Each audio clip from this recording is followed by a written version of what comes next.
Hi, my name is Spencer Batiste, and I play Thomas or Tonto. Hi, my name is Abby Billy, and I play Ayana Buck.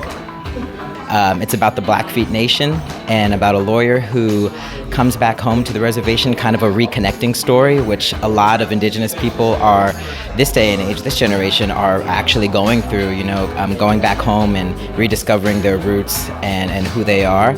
And you follow his journey through meeting different characters on the reservation till you ultimately get to the end where he realizes, we are his family, those of us that he meets along the way.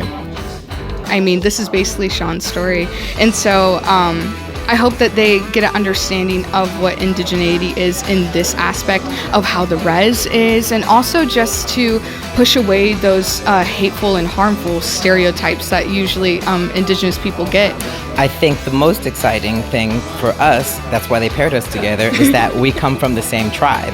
From the same tribe in South Florida, the Seminole Tribe of Florida. And I've been with the show for many, many years and many iterations. And so to have it be at this level here in New York City, they were casting more people and looking for more indigenous entertainers, actors and singers and dancers.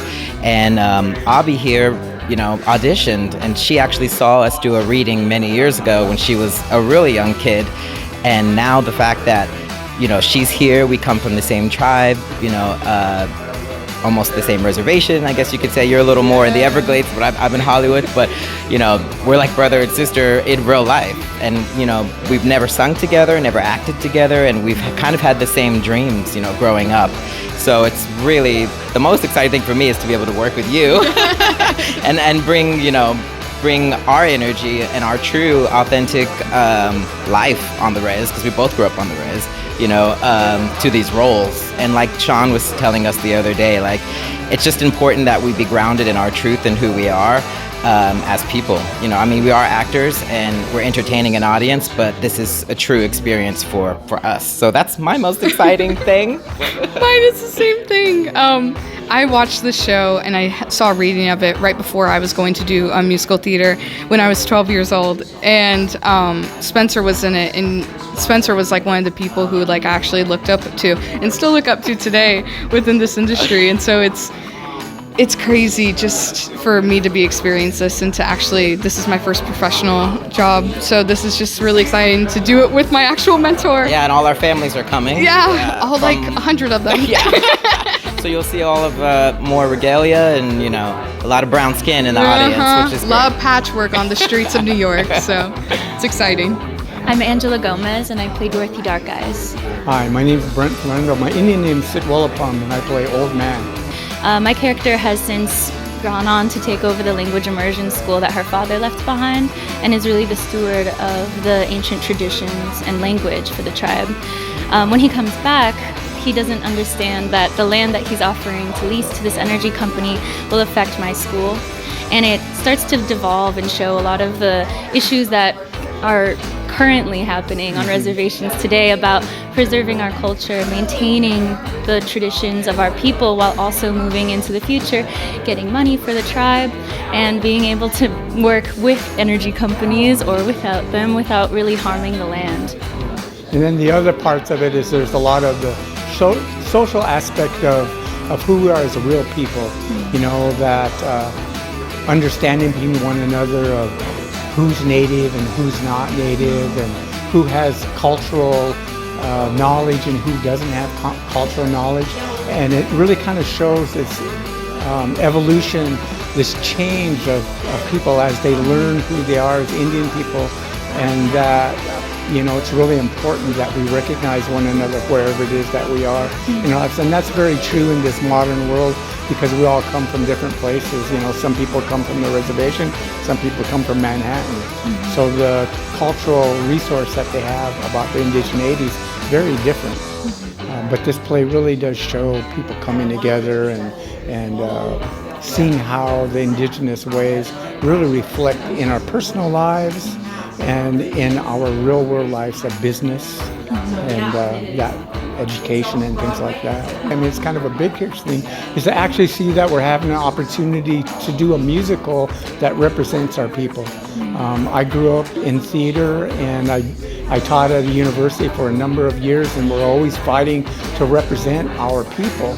And for us to be able to represent it through musical theater, which is all of our passions, is such a privilege and such an honor to get to do that, because people come to places to learn and to hear things.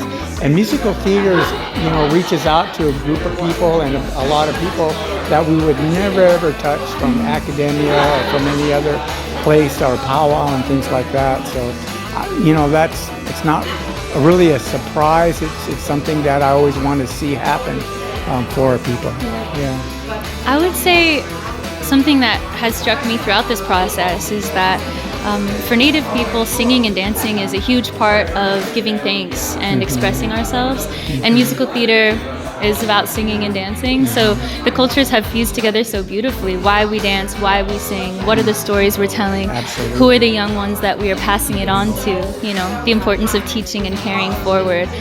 So many great musicals hold those at their core tenets. And I think that all of the songs and dances of Native people also are teachings and ways of moving forward and celebrating life. It's such an opportunity to break the stereotype. Yeah. We can sing, we can dance, we can act. Yeah. And we're very visible as who we are as a people. I'm not a Native person playing some other race or another character. We're playing ourselves of who we are as Indian people. And the whole cast is made up from people from different Native backgrounds and mixed backgrounds and so many different cultures and traditions kind of coming together, and to get to learn about, what they do in the Seminole tribe to mourn versus in, Oregon versus in Washington. So it's beautiful to see all the different cultures and traditions fusing together and teaching each other. Hi, I'm Sean Taylor Corbett, and I play Darrell in Distant Thunder, and I also co-wrote the lyrics and music with Chris Wiseman. And I'm also associate producer with Tall Tree Productions. Actually, I should mention that my mother, Lynn Taylor Corbett, also co-wrote the show.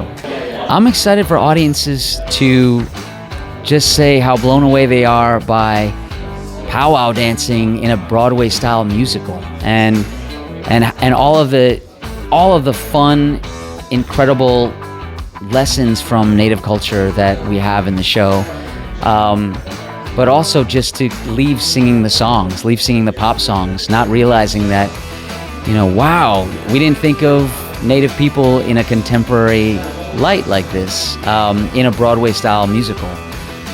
A big one at that, with 15 indigenous actors on stage, and bringing all these people together is very unique. It's very historic in a lot of ways, because I'm not sure in New York City, in a big musical, it's been done like this. So I'm excited for audiences to just be in awe of that, and Native audiences to just be so excited to see Native people represented in a musical. I think the biggest lesson is just having a lot of patience, having a lot of patience with all the workshops, all the gathering people from different areas.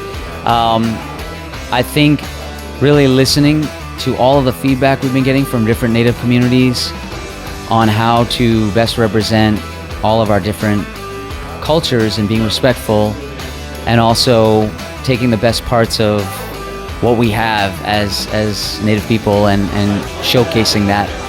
I think, and also it's a family story. I think the more community and family you have around you while you're making it, the better you are, and to really let go of the results, let go of just doing this is very special. Just being able to, anytime you get up and express a Native story is a victory, and I think taking care of people and slowing down, every time from the big city, I go out to Montana, everyone's always telling me you gotta slow down a little bit, to when I'm with my Blackfeet community, and things will happen at the right time. Things always happen and lift us up and support us at the right moments. So there's no need to stress or worry. That's what I've learned.